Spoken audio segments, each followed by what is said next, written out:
Hey guys, welcome. This is our proof video. I want you to pause it, do the proof, and then restart it and see if you got it with me, okay? So here we are, we're developing the proof. We're filling in missing statements for the reason. Alright. So first thing we see is AB is a bisector of CAD. Okay, remember, if we have a bisector, it means it's going to cut these into two congruent pieces. So I know that this angle right here in blue is the same as this angle here in blue. Okay, so we have two congruent angles. We want to prove x equals 9. So let's get started. AB is the bisector of CAD. This is given. Next, it says CAB. This is an A right here. I think it got cut off. CAB is congruent to BAD. How do I know this is true? Well, this is actually definition of angle bisector. Okay? So definition of angle bisector tells me that these two are congruent. Now we are going from congruency to the measure. Now we want to talk about the measure. So the angles are congruent, have equal measure. So we kind of restate this, but with the measure. Now all of a sudden CAB is equivalent to 7x plus 2 and BAD is equivalent to 5 multiply x plus 4. Okay? The reason why is we replace the angle with its measure. That's called substitution property.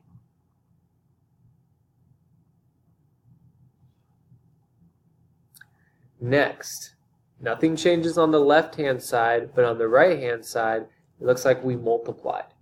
So we actually took that 5 and distributed it. So that's distributive property.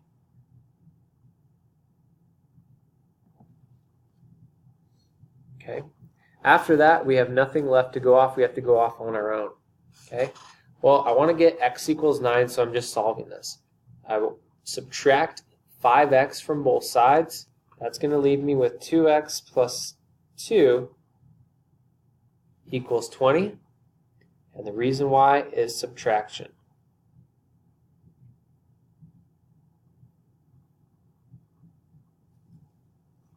Okay. Now, we probably should have done that in 2 steps because they only go to 7. I'm just going to add on an additional step. You might have done that in 2 steps. That's fine. So let's go to the next step. I'm going to subtract 2. And that's going to be basically 2x equals 18. Again, that's subtraction property. We got to write property on these. So I'm adding an additional line. We probably could have combined 6 and 7 in the same one. We're going to divide by 2 and we get x equals 9. And that was division property. Okay, so a lot of properties. We use substitution, distributive, subtraction, division, and we also did a little definition of angle bisector.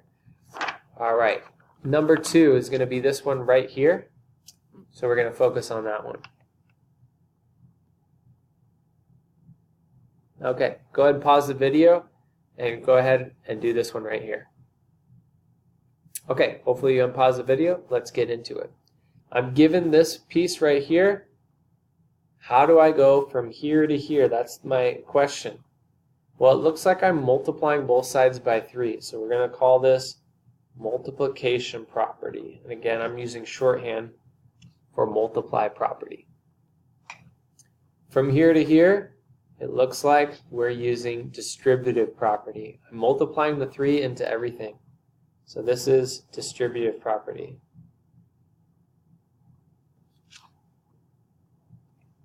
From here to here, we're subtracting 18. So this is going to be subtraction property.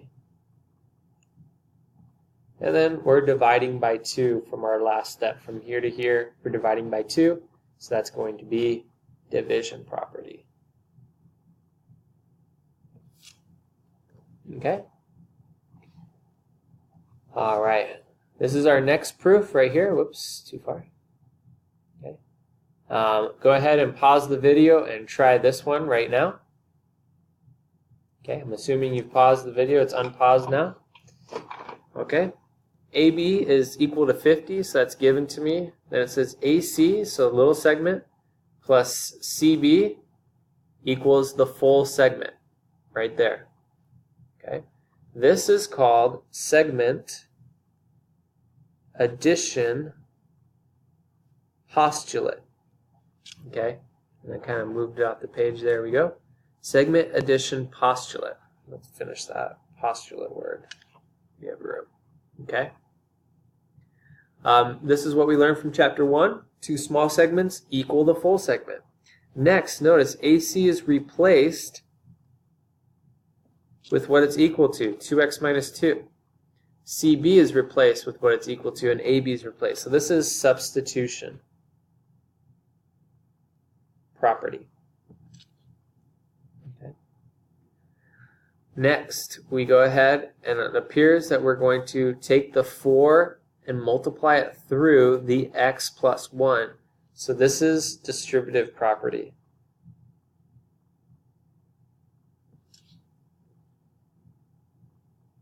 Notice we take the 2x, the 4x, and we combine them. We take the negative 2 and the positive 4 and combine them, and we get our value of 6x plus 2. So this is going to be combined like terms.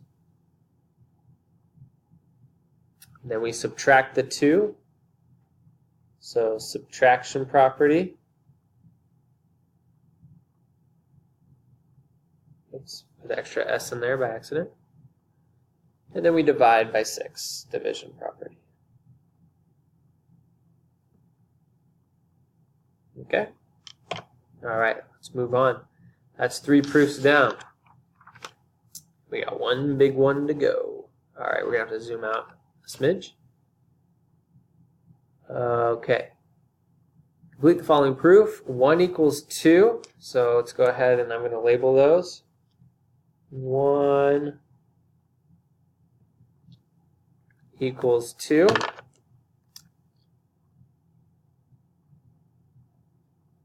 Prove that 3 equals 4. Okay, so this is going to require a bit of work here.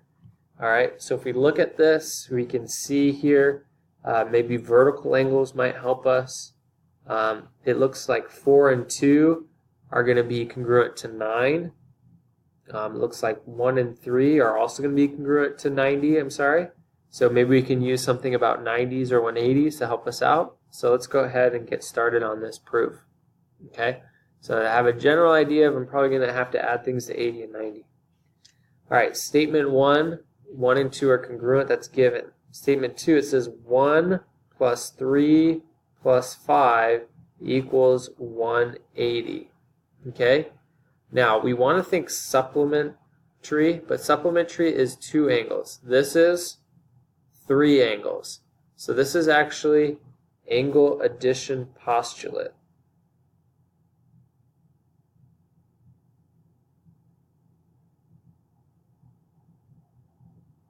So by the angle addition postulate, I know that these 3 angles, 1, 3, 5, so 1, 3, and 5 are going to make 180 because the full angle here, from here to here, is 180 degrees. Alright, next, we replaced angle 5 with 90. There's substitution.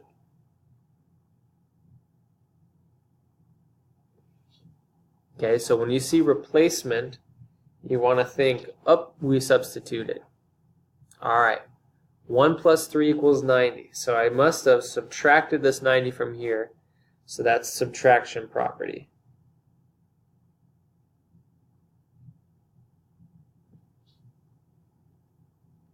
Okay. Now we get 4 plus 2 equals 5.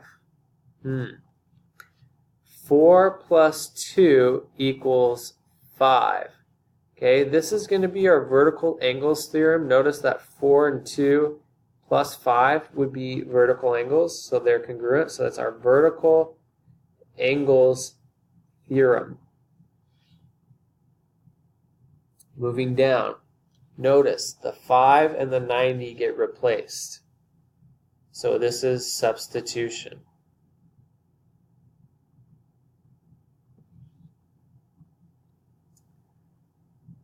Okay. All right. Now we get 4 plus 1 equals 90. Okay.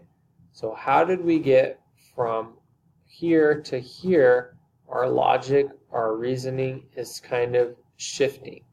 Well, we did replacement again. Notice how 1 and 2 are congruent and they got replaced. So I replaced angle 2 with angle 1 because I know from up here that they are congruent. So this is substitution property again.